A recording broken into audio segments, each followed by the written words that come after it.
Hi guys, welcome to Classic TV Facts and Trivia. Appreciate you being here. Today's video on this Sunday edition is on Dick Van Dyke Show. Now, Dick Van Dyke said that he had a crush on Mary Tyler Moore while they were doing the show. Who didn't? Let's take a look. Smart, successful, and hilarious, Rob and Laura Petrie made their perfect on-screen couple. When the Dick Van Dyke Show began, Dick Van Dyke still had his doubts.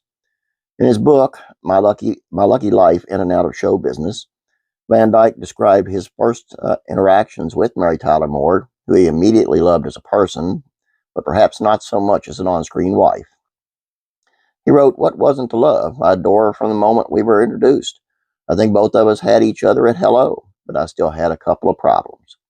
Van Dyke's first issue was physical. He said, "For one, I thought she was too young to play my wife.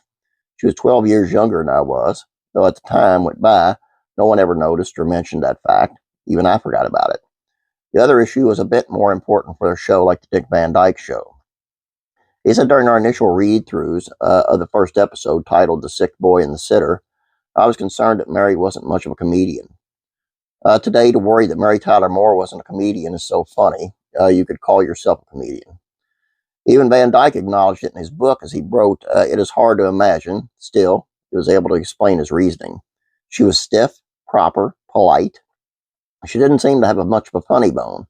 I saw a little Katharine Hepburn in her, but not much Lucille Ball." In retrospect, Van Dyke was able to acknowledge his mistake.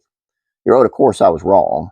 Then a few days of reading and working together, really in no time at all, Mary got it. With Carl, Rosie, and Maury in the room, she had the best teachers. These people knew comedy like nobody else. They had funny in their bones, down into the marrow." Van Dyke was also sure to dish some of his credit onto Moore herself and added, "Mary was an A-plus student. She absorbed everything, the chemistry, the rhythm, and emerged a comedian herself. The first time I stood across from her in rehearsal and heard her say, 'Oh, Rob,' I thought, that's it, we're home. All of a sudden, she was perfect." So perfect was Moore that by the time filming for the second season of the Dick Van Dyke Show rolled around, he found himself in a new situation. He wrote, "A funny thing happened that second season when Mary and I went back to work.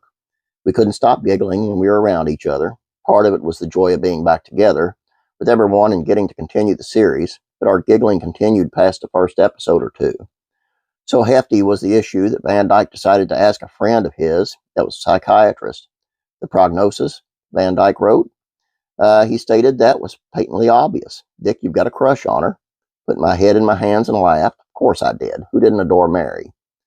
Van Dyke never pursued his crush, but he explained, "If we had been different people, maybe something would have happened.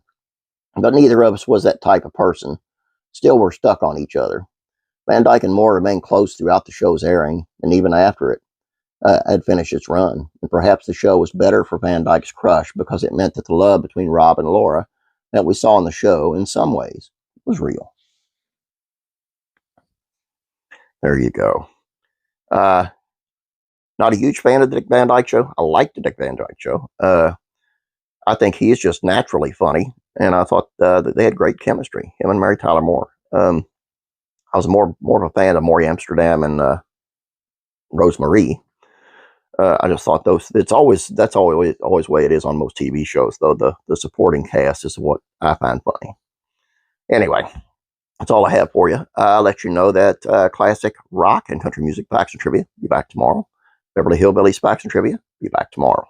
So make sure you check them out. And hey, if you got nothing else to do today, go over there and check out some of the old videos. I'm sure you must have missed one or two. Y'all have a great day. God bless you. I'll be praying for you.